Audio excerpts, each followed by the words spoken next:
নমস্কার বন্ধুরা, রিনাস কিচেন থেকে স্বাগত। আজ আমি তোমাদের খাসির মাংসের চর্বির বড়া করে দেখাবো। তার জন্য আমি 200 গ্রাম মতো চর্বি নিয়েছিলাম। এবার আমি একটা বাটিতে ময়দা নিলাম কিছুটা, প্রায় 3 চামচ মতো, আর চাল ভিজিয়ে রেখেছিলাম আমি 1 ঘন্টা মতো। সেই চালটাকে আমি গুঁড়ো করে নিয়েছি। চালের গুঁড়োটা দিয়ে দিচ্ছি।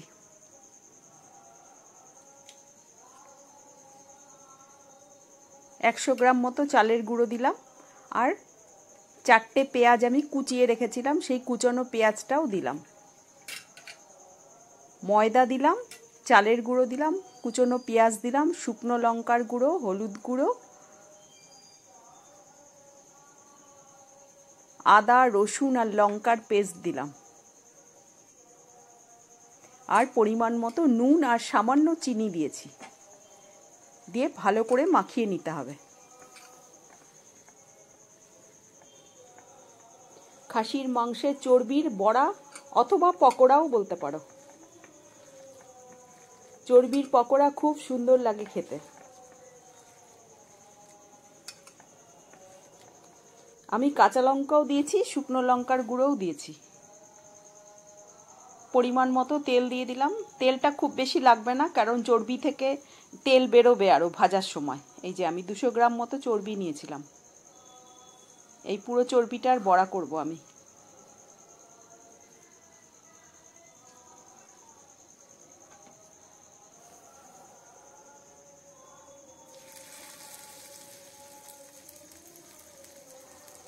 চর্বির বড়াতে খুব বেশি তেল লাগে না, কারণ চর্বি থেকেই তো তেল বেরোবে আরও। যত ভাজা হবে তত তেল বেরোবে। এই তেলটাতেই আমার সমস্ত বড়াগুলো ভাজা হয়ে যাবে।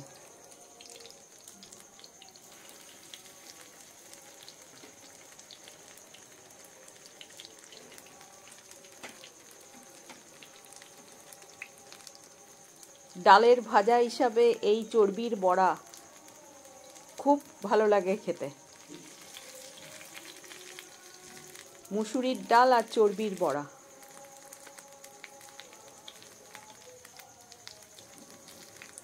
কাঁটা চামচ দিয়ে উল্টানো যাচ্ছিল না।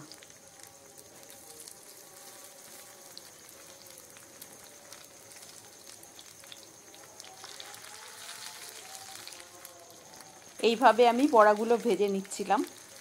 একটু গ্যাসটা কমিয়ে রেখে ভাজবে। বেশি কড়া আছে ভাজলে কি হবে, পুড়ে যাবে, কিন্তু চর্বিটা সেদ্ধ হবে না। একটু গ্যাসটা কমিয়ে রেখে ভাজলে কি হবে, চর্বিটাও সেদ্ধ হবে, ভেতরে গলে গলে যাবে, আর বড়াটারও টেস্ট হবে।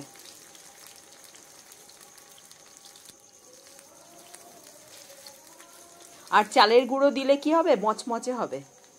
কেনা চালের গুঁড়ো থেকে সবচেয়ে ভালো হয় যদি বাড়িতে করে নেওয়া হয় চালের গুঁড়ো। আমি চাল ভিজিয়ে রেখে গুঁড়ো করে নিয়েছি। আর গুঁড়োটা না খুব বেশি মিহি করবে না, একটু দানা দানা রাখবে, তাহলে বেশি মচমচে হবে আর খেতেও সুন্দর হবে। আমি 100 গ্রাম মতো চাল ভিজিয়ে রেখেছিলাম, আর আমি সেদ্ধ চাল ভিজিয়ে বেটেছি। এটা আতপ চালে বাটতেও ভালো হবে, কিন্তু আমার ঘরে আতপ চাল ছিল না, তাই আমি সেদ্ধ চাল দিয়ে করেছি। আর গুঁড়ো থাকলে গুঁড়ো দিয়েও করতে পারো, কিন্তু বেশি টেস্টি হয় ঘরের চালের গুঁড়ো করে নিলে মিক্সিতে।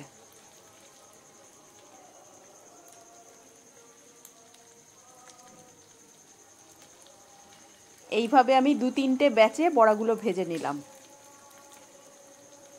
আমাদের তো ভাজতে ভাজতেই খাওয়া হয়ে যাচ্ছিল।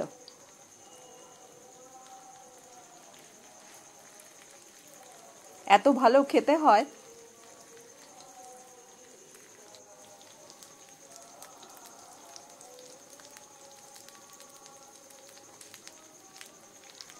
একটু ঝালটা বেশি দিলে বেশি ভালো লাগে।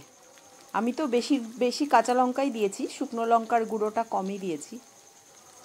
কাঁচা লঙ্কা আমি 8-10টা পেস্ট করে দিয়েছিলাম। আদা রসুন আর কাঁচা লঙ্কা, আর শুকনো লঙ্কা 1 চামচ মতো দিয়েছি।